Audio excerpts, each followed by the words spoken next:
Hi, Gregor. How are you doing? Thank you for joining Law with Noah magazine interview today. Yeah, hi, thank you very much. This morning I was excited and terrified, but then during the day I realized that you've given me an incredible gift by giving me this amazing opportunity to be here with you right now and have the honor, really the honor, of doing an interview for your fascinating and so important magazine. So I can only say thank you very much for having me. I'm really honored. I'm sure that this experience will stay with me forever, and I just hope to be able to say something, if not exactly smart, at least just a little bit interesting. So, thank you again for having me. Well, Gregor, you are the first person that I know that wrote a whole book in a different language. So I think it's very fascinating what you do. No, actually, the book was written in Italian first. Then, because English, as you know, is not my mother language, but so I wrote in Italian first. Then I translated by myself by using my old vocabulary of my high school. And then I asked to a friend of mine who is a bilingual American to fix the translation. And then I sent to a professional editor in USA. So the book is a professional job, I can say. Oh, that's a broken question that we have here. Excuse me? That's the book that we have in Yeah, question, yeah. and it's a corpse and a bed. Yeah, And this is the book one. yeah, absolutely. It's a trilogy. It's the book one of the trilogy. When are you going to write second and third? Oh, the trilogy is already complete. Oh, it is? Yeah, it is. It is it on the market? It's not published yet. Also, book one. I just started to ask some ARC readers to give me their impression, and for the moment, their reaction are very strong, and I'm very happy about that. But there is not a day of publishing yet. I'm still We'll, querying agents. we'll be looking forward to the other two books. Oh, thank you. Uh, what has inspired you to write this specific trilogy? Well, I just start. I just start with an image that came to my mind. That and the image of two boys sitting in a cemetery at night, and from that started the story goes on by its own. There wasn't a particular idea. The idea growth more and more while I was writing. Mhm. And what specifically about 1990s in the Oregon that felt like it's the right backdrop to the horror story? Well, I was born in 1975, and so the 90s are the years of my youth. And so that part is not strategic choices, is something that belongs to me. And concerning Oregon, Oregon is a land with wide variety of landscapes. You can find the oceans, you can find very deep forest, green emerald lakes, bright rivers, and very high waterfalls. In Oregon, you can truly experience, all four distinct seasons, because in spring there are a lot of flowers, wonderful flowers. In summer, it gets so warm that you can swim in the lakes. In fall, it's full of colors, and in winter, uh, everything turns into white, and you can walk through snow, ice, and silence. In my opinion, Oregon is a place where imagination and contact with nature reach a very high level, and it's a place where nature is so strong that gives you freedom, but almost traps into something. It's also a land full of mystery because it's enough for a shadow to pass, even just covering the sun, and then emerald green becomes dark, almost bottomless. Is a place that can welcome you and swallow you. And so, for the kind of story I wanted to tell, it felt like the perfect setting, in my opinion. So, in the book, the geography of Oregon, of the Pacific Northwest, let's say, would you say it's more affecting the plot itself, or it's more about the mood, as you have just described, all the four seasons and the colors? Yeah, it's not only atmosphere. I believe that if you take the same characters and put them into another place, they would make different choices, in my opinion. Their way of acting and reacting would change. I think that the same book would not be possible if it was set, for example, in New York or Chicago or LA, Houston, Miami, because the external environment would influence their lives, their choices, and their personalities in a different way. In Oregon, you grow up in very large spaces, but also in isolation. And these are places that hide things very well. They don't show everything immediately. They force you to look for things, and this affects the characters, how they move, what they decide to do. So for me, the setting is not just a background; it's something that brought the story together with me. Mhm. And you have been to Oregon. I saw your pictures from Instagram. You visited the state and all the cities. There are a Yeah, lot of photos from the river. So I yeah, yeah, wanted yeah. to I ask visited. you, the locations in the Broken River series, or in the book, are they all based on the real towns that you have visited, or they made up? Well, many of the places I describe really exist, even if with different names, of course. But for example, Jade Lake exists, Mount Talden exists, the basin exists, the bridge where the boys jump exists, and I jumped from that bridge myself more than once. The small town exists, the small cemetery on the hill exists, and also the old mill where the boys meet. Of course, I put all these elements together in an imaginary map, so that the boys can reach them easily, just walking or running or just riding a bike. But these places needed to be invented because they were already inside me, because I lived them and felt very strong emotions there. I can see how specific places can put so much emotion on you, and you just feel inspired to write something, to create. I love that.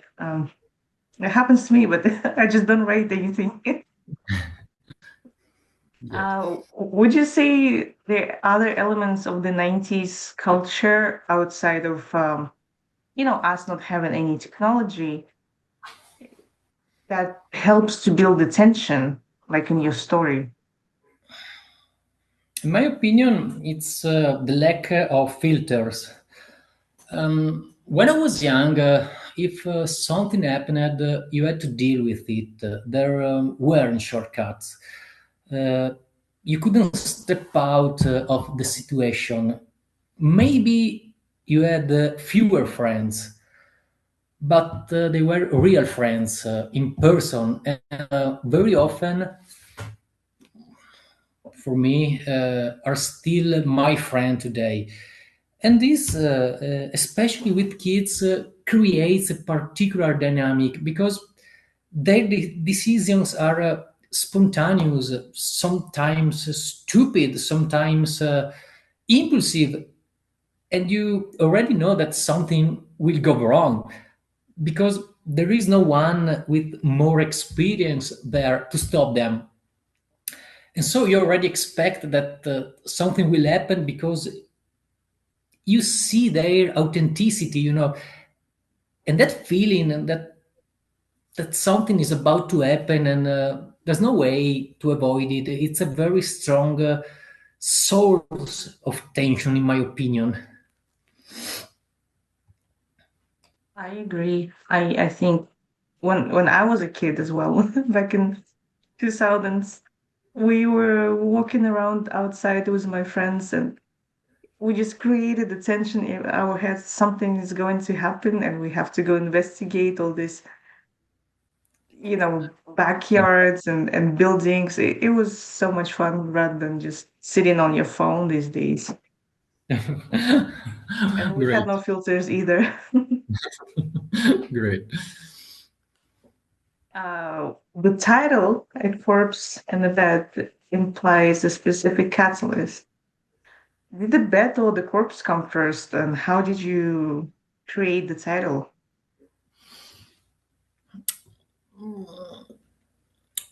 This book, this trilogy, as I said, started just from an image, two boys sitting in a cemetery at night.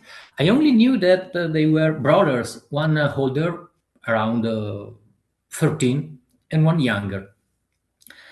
And I asked myself what they were doing there. So I started let them talk, and the older Tom started tell a story about a boy who was buried alive for a mistake in that same cemetery, and about his mother, the wife of a cemetery keeper, who walks among the graves every night, hoping to hear her son, screaming for the coffin. But at a certain point, the younger Sammy asked, "Okay, but what are we doing here?" And Tom admits that he made a bet. And then I asked myself, what kind of bet could bring them there at the tower in the cemetery at night? And I thought it could be something involving a corpse. And from there, everything started. At the beginning, it feels small, almost harmless. But then it grows, and at a certain point, the corpse enters. And in my opinion, that's when you understand that there is no way back, you know. Wow. The way you write horror and what you explain to me, it feels very intentional and visceral, without any additional theatrics. I don't feel like it's too theatrical these days. People can write so many horror novels and they just feel like too much, but yours is it builds the tension. I'm gonna say that. Um, how do you manage to do that, to build so much tension and create the mood without being dramatic and theatrical? Well, I think The problem is not how strong a scene is, but why it exists. If a scene is there only to shock, you feel it. It becomes fake. But if it comes from what is really happening in the story, then I think even something very hard can feel natural. In the book, there is a scene, the scene of the dam keeper, that is very heavy, and some others told me they had struggled with it. Some even skipped, and other told me they had nightmares after reading it. And for me, it was wow. But I didn't write it to shock. I just followed what the character was doing in that moment, and in that moment he was saying something rational, and so in my opinion believable. So this is my way to exit from a cliche. Who would you say is your favorite horror author, writer? You mentioned Stephen King Yeah. in your social media. Yeah, of course. Sorry, I was looking at your Instagram maybe too much.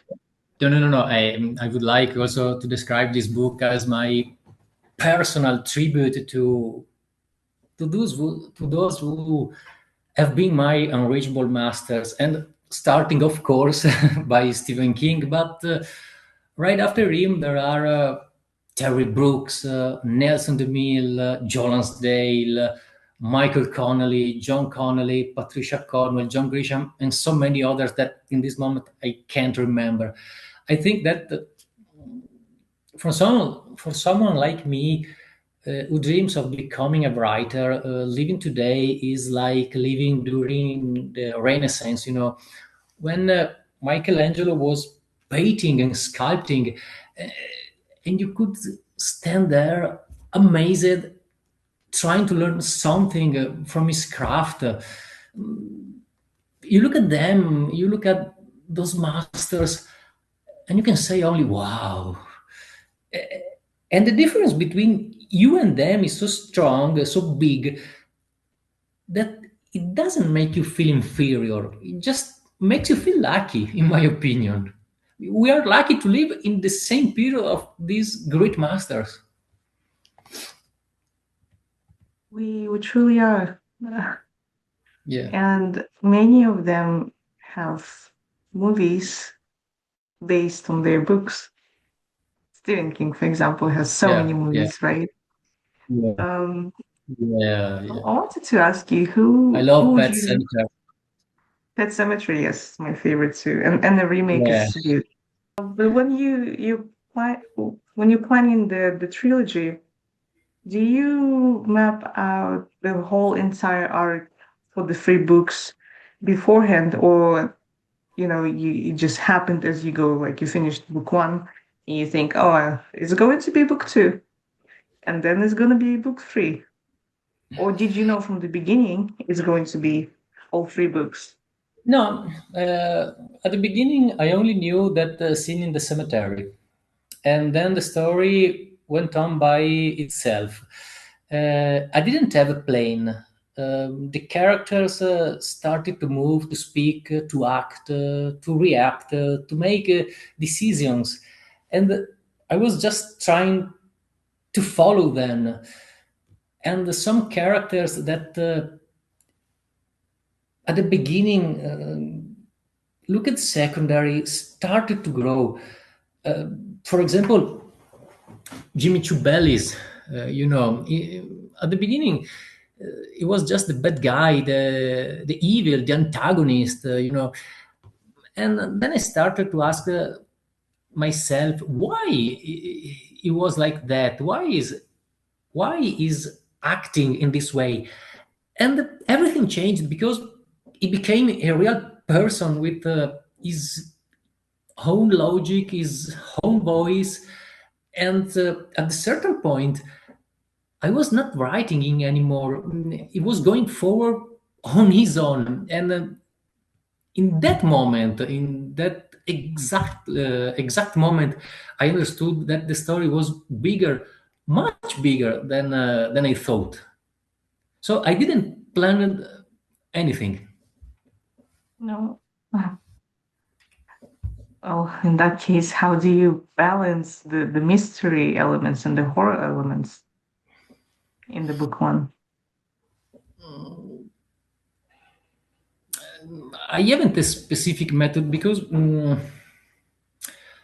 I follow what happens more or less in the same way as a reader who is reading the book for the same time.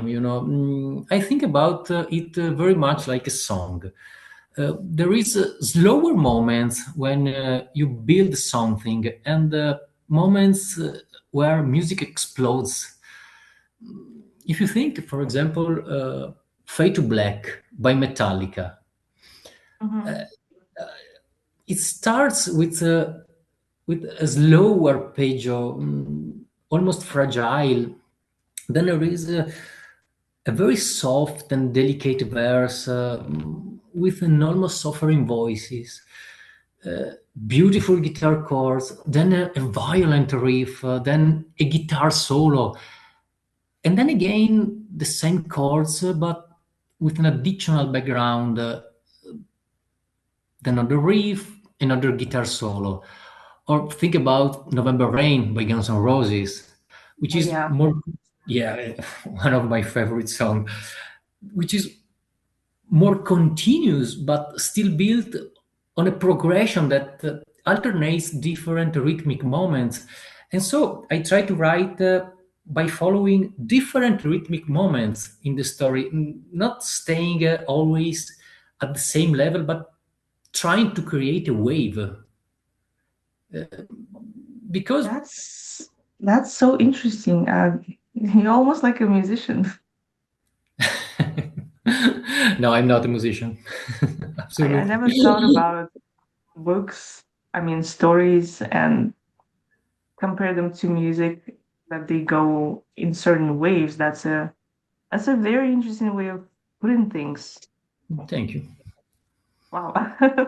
Thank you. um, I feel a little bit less educated than I thought I am. I But know that I know that Stephen King, when he's writing, listen to metal music. I read an interview in which he explained his way of writing. he was also drinking a lot and doing drugs. I didn't know. But if you were to describe your way of writing, what kind of subgenre would it be in horror? I think this book, this trilogy, it's a coming of age horror because there is the horror element, there is tension, but at the center there are the characters, how they change, how they react, how they are marked by what happens. I think it's not just fear; is what fear does to people. Yeah, I think it's coming of age horror. Yeah, I think it's the right definition. Age horror? Excuse me? Did you say age horror, or I Age think I horror. missed? Oh, Okay, yeah, yeah. okay. Coming of age That, horror. Sorry. that's interesting. That's the first time I hear a subgenre like this. Oh, Now, obviously, to write and be in a creative mood, okay. many authors, writers, musicians, It's a way to painters, define. Yeah, yeah. anybody needs a specific atmosphere. Like you mentioned, Stephen King, he plays metal music. Yeah. Uh, what kind of atmosphere do you need to write? I don't need any atmosphere because, and this is something I truly believe. I am not the one writing the book. I write what my characters tell me. In my opinion, I'm like a medium with a Ouija board, do you know? Uh, the kind that stays there, listen, and feels a blank page. And in those moments, I enter into something like a trance. If I think back after I close the computer, I don't remember the moment of writing. I only remember that I was there on the keyboard, typing very fast, and try to keep up with what they were telling me. But there is no external environments that influence me. It depends just from my characters in that moment, wherever I am, feel like speaking or not. So it's more like channeling the ideas and just Yeah, putting them out. I yeah, feel you. absolutely. I feel you. I tried myself in writing a little bit, but you read my Substack. Yeah, I like your Substack. You do? You really? Yeah, I yeah, have I so like much more to write. I feel like right so very many much. crazy things No, no, no. happening. You write a very interesting thing and in a very real way. It's something honest. It's something that you can really understand and I don't know. You enter in your story immediately. It's very strong. I like it. Thank you. I just sit down, I take my phone, and I type whatever comes to my mind, just like you, I think. So Yeah, yeah, all I know, yeah. I'm typing. I don't I need think it's the a. best way. It's the best way. You have to understand yourself or something that comes from you in that moment, and just typing on one keyboard, and the work is done. Yes, I feel like it is. Uh, what is well, as easy as it can be, just to sit down and channel things and write it. What would you say is the most difficult chapter to write in the book one for you, and why? There wasn't a single hardest chapter, but there was a general difficulty because the book was born in a different moment of my life. I wrote parts without following any orders and sometimes here before. So when I decided to finish it, I found myself with parts that didn't connect, and the work was to find a way to bring them together. But inside me, I knew that if I already written that part, there was probably a reason, and I didn't have to force things too much. Very simply, when I had gaps in the story, I would go walking with my dog, Mhm. very long walks for hours, and somehow I don't know how, without speaking, of course, because he's a dog, but he suggested me how to get out of a dead end. I always say that my dog is my AI, but it's not the acronyms of artificial intelligence. It's the acronyms of animal intelligence, because yeah, yeah, yeah, Oh because my God. no, no, I am so absolutely sure that without him, I couldn't succeed in writing and finishing the old trilogy. I'm absolutely sure about that. On the other hand, there was an easiest part to write, and that was Jimmy's part, Jimmy's stories, because I didn't have to build him. I just had to watch what he was doing, and I confess you that sometimes I try to intervene and saying, "No, no, no, Jimmy, you can't do that. You can't say this." But he didn't listen to me. on his own, and in my opinion, he did it very well, because he's now a character I really love, despite his weaknesses, of course. But to me, is feels very real, a three-dimensional character, Uh, So Jimmy's story was absolutely the easiest part to write. It depends on the character more than the chapter. Yeah, Hmm. absolutely. Yeah. Wow, no, that's I don't know what to say. It's a very fascinating way to approach writing, to connect with the characters and experience things in your own way. But I have another last question for you. What can readers expect in the second book after finishing The Corpse in the Bed? Is it going to be the same title or is it going to be a different title, but it's going to say book two of the same trilogy? The And title of the this second book is will The story. Mountain with. Excuse me. Oh, I I'm sorry. interrupted you. Sorry. And how the scale of the story is going to expand.